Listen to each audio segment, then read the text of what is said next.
Kitchen. આજે આપણે બનાવીશું મરચાંનો લોટીયો સંભારો બનાવવાના છે. તો એવો ટેસ્ટી બનશે કે વાત ન પૂછો. તમે આવું ક્યારેય ખાધું જ નહીં હોય.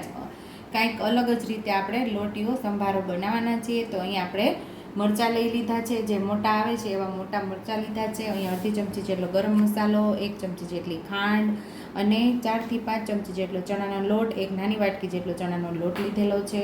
બાકી રેગ્યુલર મસાલાની અંદર ઘરના જ મસાલાથી આપણે ટેસ્ટી એવો લોટીયો સંભારો તૈયાર કરી લઈએ. મરચાંને આપણે સુધારી લેવાના છે.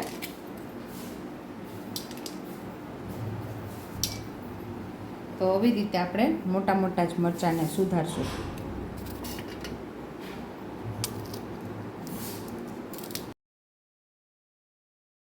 આ જ રીતે આપણે મરચાંને બધાને સુધારી લેવાના છે મોટા મોટા.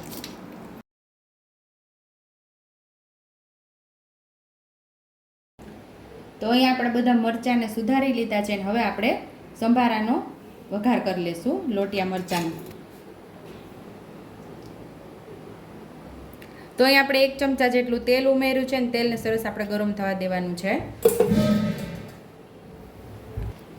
અહીંયા આપણું તેલ ગરમ થઈ ગયું છે તો 1 ચમચી જેટલી રાઈ ઉમેરશું.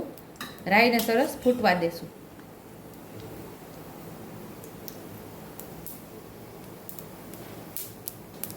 અહીંયા આપણી રાઈ સરસ ફૂટી ગઈ છે તો 5 ચમચી જેટલી હિંગ ઉમેરશું. અહીંયા આપણે હવે મરચાં પણ ઉમેરી દઈશું. મરચાંને આપણે સાતડી લેવાના છે.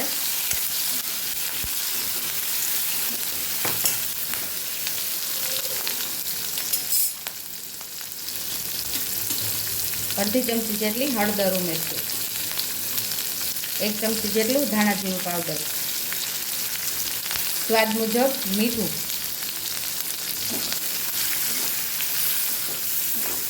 મરચાંને પહેલાં થોડા સાતડી લેવાના છે આપણે.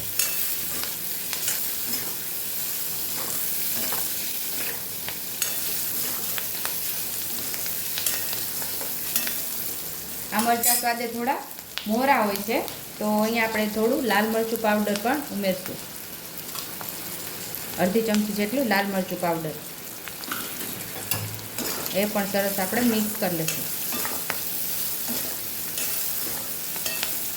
એકદમ ઝડપથી આપણો આ લોટીયો સંભારો તૈયાર થઈ જાય છે. અહીંયા આપણે અડધી ચમચી જેટલો ગરમ મસાલો લીધેલો એ પણ ઉમેરી દેવાનો છે.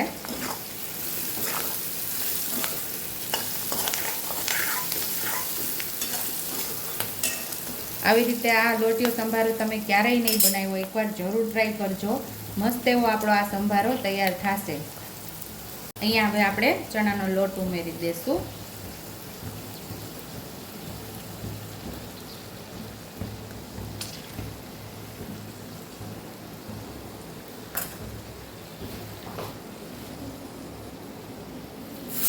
થોડું આપણે પાણી ઉમેરવાનું છે. અહીંયા આપણે ખાંડ પણ ઉમેરી દેવાની છે. ગેસ સાવ ધીમો કરી દઈશું આપણે.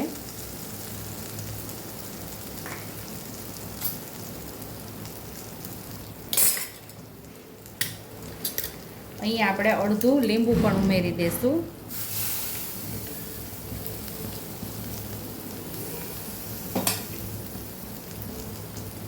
ફૂલ આપણે 3 ચમચી જેટલું પાણી ઉમેર્યું છે અને ઢાંકીને આપણે મરચાંને થવા દેવાના છે. ઢાંકીને આપણે થોડુંક ઓझ ઉપરથી મૂકી દઈશું. સાવ ધીમા ગેસ ઉપર આપણે એને થવા 5 મિનિટ આપણે એને થવા દઈશું. તો અહીં આપણા સંભારો પાકે છે અને 5 મિનિટ થઈ છે. આપણે હવે ખોલીને જોઈ લઈશું.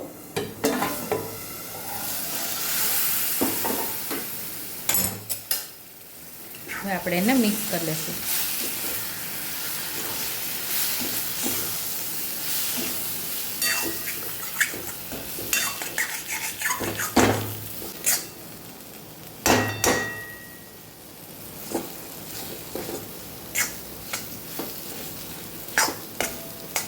એકદમ સરસ આપણે હલાવી લેવાનું છે. આપણો લોટ સરસ પાકી ગયો છે. આપણે 5 મિનિટ ઉપરથી 3 ચમચી જેટલું પાણી ઉમેરી અને ઓજે આપણે એને પકાવેલો છે.